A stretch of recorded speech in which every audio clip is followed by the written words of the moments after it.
in the market. And I want you to remember this model as you go through the course. You have the free market system, the price mechanism, then there is market failure on top of that, which is a misallocation of resources, or the fact that the market system does not take into account externalities. So therefore the government intervenes in lots of different ways, and when the government intervenes there could also be government failure. So you've got often the structure of a good essay. Now often they ask this essay, which is, well, can we use market forces to solve a particular problem? And you know what, often you can. Often market forces may be the best way of doing something. But just to give you a quick overview of everything, and I would have originally called this like the AS course. So we have the price mechanism here, if you can remember this. I think we had genes earlier on and chords here, and what happens is the price of chords the demand for chords will fall, so therefore the price falls from there to there, therefore quantity also falls, right, but the demand for genes goes up, so therefore that leads to a rise in price for genes, and so therefore there's going to be a rise in quantity demanded. So resources will shift from there to there. That is the allocation of resources. So the price mechanism plays three roles. It plays a rationing function, it signals, and it's an incentive function, an incentive because it signals to producers that they should be producing this good right over there. The next one on there is market failure, right? I've got down here 8 types of market failure. There's a monopoly, which we've looked at, remember that diagram with A, B, C on it. We've got negative externalities, and that is when we look at the MPC line there, the MSC is higher than the MPC line. So we have to put a tax on a good. We have positive externalities, and that's when we look at the demand curve, marginal private benefit, the marginal social benefit will be above that line. Then we had a look at public goods, and those goods were non-rivalry, non-diminishable, and non-excludable. You can not exclude anybody from the benefits, and non-rivalry because your consumption didn't affect anybody else's consumption.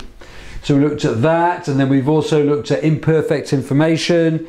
Often there's a lack of information going around the place, so therefore we may not act in the correct manner, particularly as regards global warming. We've also looked at immobility of resources. If there's structural unemployment in the north, how do we get those workers from the north to the south?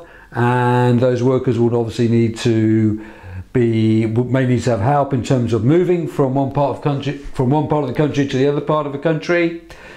And we also have unstable commodity prices, which we haven't looked at yet. And unstable commodity prices is because there's an inelastic demand for commodities and there's an inelastic supply.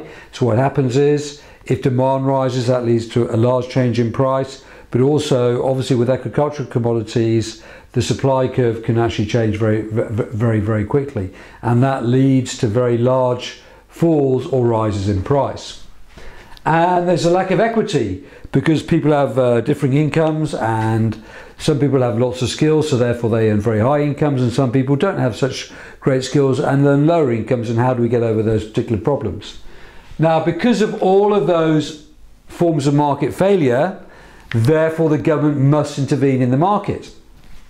And there are lots of different ways in which we can intervene. We can intervene through taxes, which will raise the price of the good, or through subsidies, which will reduce the price of the good. The state can provide the good, e.g. public goods, which have the characteristics of non-rivalry and non-excludability. We can also have price controls. So you can have a maximum price on a good or a minimum price on a good. So for instance, some people have argued that we should have a minimum price on alcohol because there's a lot of very cheap alcohol going around. Therefore, a lot of people will actually drink too much. There's a lot of negative externalities associated with alcohol. Buffer stocks, in terms of getting over the problem of unstable commodity prices, because we may have an inelastic demand for a product, and therefore if supply changes, there's going to be large fluctuations in the change of price. We've also got regulation, which is in terms of laws, so we may regulate against individuals. However, nowadays we're thinking, well, that's a bit like a totalitarian state, so maybe we can nudge people into the right direction to making the right choices. We can extend property rights. Well, we have property rights in terms of when we buy a house, we have property rights, but maybe we can extend those property rights to other goods. So maybe we can make sure that people own a river. So therefore, if someone pollutes the river, then the people who own the river can sue the person who's polluted the river. Obviously, extending property rights to the air is almost impossible because no one can actually own air. Now that creates a problem in terms of global warming because clearly that resource has probably been abused. And lastly, another one we need to have a look at is tradable pollution permits. So we have 8 types of market failure, and 1, 2, 3, 4, 5, 6, 7, 8 ways in which the government can intervene to solve those different types of market failure. Now, if you look at any form of market failure like alcohol, which will have a negative externality, we can either tax the good, we can either set minimum prices on the good, we can regulate against the good. There is another one. The government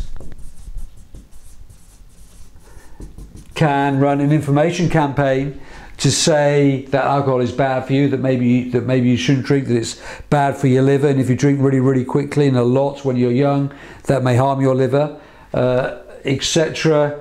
And that's it. So you have to think of the different ways in which you can intervene and actually what is the best way of intervening. The last one in here is government failure.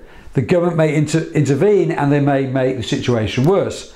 So for example, they may have a maximum price in terms of renting properties. You cannot charge any more than a certain rent. The problem with that is that fewer people may then rent out their properties to tenants, and there's a shortage of properties on the market.